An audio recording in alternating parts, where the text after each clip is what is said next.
తెలంగాణ కోసం ప్రాణాలు అర్పించిన, తెలంగాణ శ్వాసగా బతికిన ఎంతోమంది గూడ అంజన్న లాంటి వాళ్ళు, లేకపోతే కేశవరావు జాదవ్ లాంటి వాళ్ళు.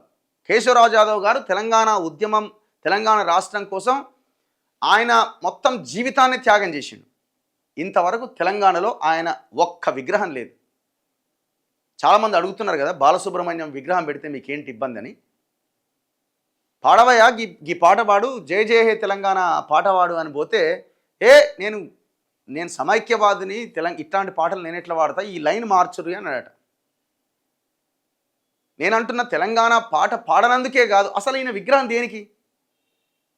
కేశవరావు జాదవ్ లాంటి విగ్రహాలు మరి ఎందుకు పెట్టరు ఇక్కడ తెలంగాణలో? చెప్పండి ఒకసారి.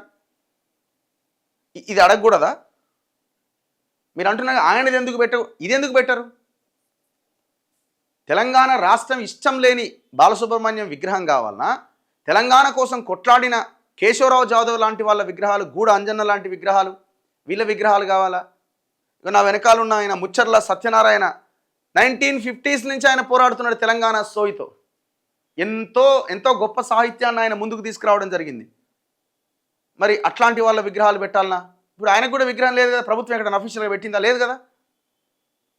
గద్దర్ విగ్రహం పెట్టారా ప్రభుత్వం అఫీషియల్గా? రేవంత్ రెడ్డి పోయి ఓపెన్ చేసిండా?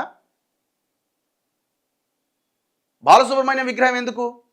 వెంకయ్య నాయుడు, చంద్రబాబు నాయుడు, రేవంత్ రెడ్డి, ఇగో ఈ రామచంద్రరావు, వీళ్ళంతా ఒకటే బ్యాచ్. ఇది రేవంత్ రెడ్డి కూడా కాంగ్రెస్ ఆలోచన కంటే, ఆయనకి తెలంగాణ ఆలోచన కంటే బీజేపీ ఆలోచన ఎక్కువ ఉన్నట్టు అనిపిస్తున్నది నాకు దీని ప్రకారం చూస్తే.